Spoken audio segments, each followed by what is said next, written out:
What's up guys, Chris here and welcome back to another Destiny video.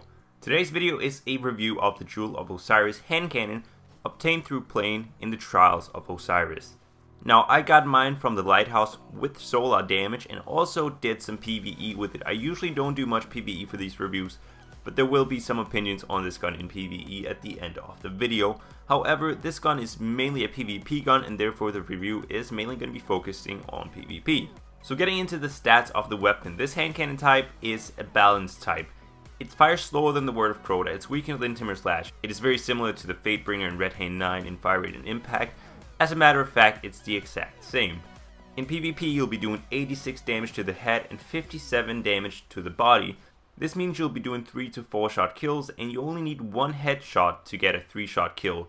Meaning it's extremely consistent in PvP and very easy to use as well. There are though a few exceptions. Of course, if people have an overshield, you're not going to be 3-shotting them like that. And also, if people are using the ram with a high armor build, you'll have to use 4 shots if you only land 1 headshot.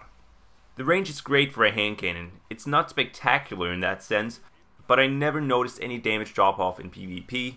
And in PvE, I had to get to some extreme distances to notice it. And at that distance, you probably want to be using a scout rifle or sniper rifle anyway. The stability is pretty average, but you can improve this with perfect balance, which is great. The reload speed is not great, it's not bad either, it's faster than the Red Hand 9, but I'd still recommend running Chain of Woe or Surge if you're on a Warlock to speed up that reload, because the max size is at 9, it's not bad at all, but you will find yourself reloading quite a lot. You can potentially take out 3 enemies, but typically expect no more than 2 enemies, and especially if you're playing Rumble like I do quite a lot, you will find yourself being very vulnerable from time to time. Because this weapon is obtained from the Trials of Osiris, you cannot reroll it.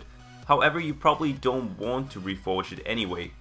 In terms of sights, you have the Sure Shot sight, which is the best sight for a hand cannon.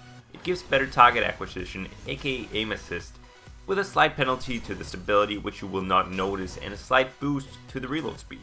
The first perk is Icarus, basically giving you better accuracy while in the air. And this perk works wonders. It allows you to jump shot, it makes it easier to avoid gunfire without punishing your own accuracy, and getting away from shotgunners is so much easier. And factor in that hand cannons are already quite accurate in the air, Icarus is just amazing. You will barely have any penalty to accuracy while you're in the air. In the middle tier we have Snapshot, Speed Reload and Perfect Balance. Now Snapshot is a nice to have, but because the other perks are much better, I would not recommend running Snapshot. It can be nice to have that snappy aim, but it's rarely ever going to be beneficial to you. Speed Reload is definitely a good option. As I said, speeding up the reload is going to be beneficial with this weapon. You are going to find yourself reloading a lot, especially in Rumble and Control probably too.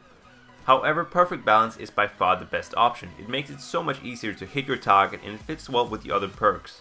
With Perfect Balance you'll have better aim assist, you'll have in-air accuracy, and much lower recoil. Basically, all of the perks so far work very well together. The last perk is Third Eye, allowing you to have your radar while aiming down sights. Now this is a great perk for PvP, one of my absolute favorites.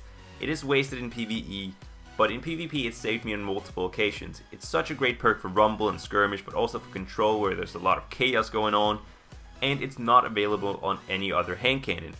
Now I personally rely a lot on Third Eye when I play PvP, especially in Rumble, which is one of my favorite game modes, if not my very favorite game mode, so I love this perk a lot, and if I don't have Third Eye, I'll usually be running something like Knucklehead Radar on my Hunter to have it anyways. So overall, I just love this perk and I can't recommend it enough.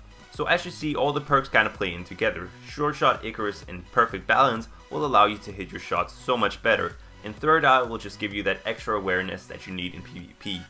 Overall, all the perks just play into PvP. It really falls short in PvE. As I said, the perks are focused towards PvP. In terms of hand cannons, it's outperformed by the Fatebringer. If you need range, you want the Vision of Confluence or the Fang of Iryud. Obviously mine has solar damage, so it's going to be decent for taking down wizards, but in that sense it is really outperformed by the Vision of Confluence and Fang of Iryud again. It's only really going to be a viable PvE option if you got void damage, simply because the other void damage weapons are not very good at all. However, for PvP it is a workhorse. It is unspectacular but extremely consistent, much like the Red Hand 9. But the base stats of this gun are much better than the Red Hand 9, with better stability, better range, and better reload speed. At base, the Jewel of Osiris is definitely the best legendary PvP hand cannon. However, the Red Hand 9 does have one benefit. You can reforge the Red Hand 9 to get exactly the perks you want on it. I personally have an amazing roll on my Red Hand 9, but the base stats of the Jewel of Osiris are simply unparalleled. So to quickly sum it up, this gun is absolutely insanely good in PvP. It's not going to compete with Last Word and Thorn. It's just not. Those exotic hand cannons are on a completely different level. But if you just need a legendary hand cannon for PvP, this gun is absolutely going to be my pick. In PvE, as I said, it falls short. It's outperformed by Fatebringer, Original Confluence, Fang of Yud. It's only really going to be viable if you get void damage. But that's going to be it for the video. I hope you guys found it helpful and informative. If you did, feel free to slap the like button. If you're new, feel free to subscribe as well. And I'll see you guys on the next video. Peace out.